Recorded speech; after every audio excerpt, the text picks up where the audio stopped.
මේ අසන දකින ඔබගේ අද දිනේ සර්ව ප්‍රකාරයෙන්ම සාර්ථක වේවා. සබ්බේ පච්චේකනායකා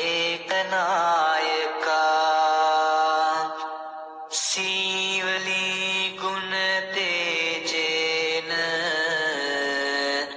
පරිත්තං තං බනාමේ නචාලිති තිජාලිතාම් ආයියෝ ආම්මිස්වාහා බුද්ධ සාමී බුද්ධ සත්‍යම් පදුමුත්තරෝ නාමචිනෝ මේ අසන දකින ඔබගේ අද දිනේ සර්ව ප්‍රකාරයෙන්ම සාර්ථක වේවා.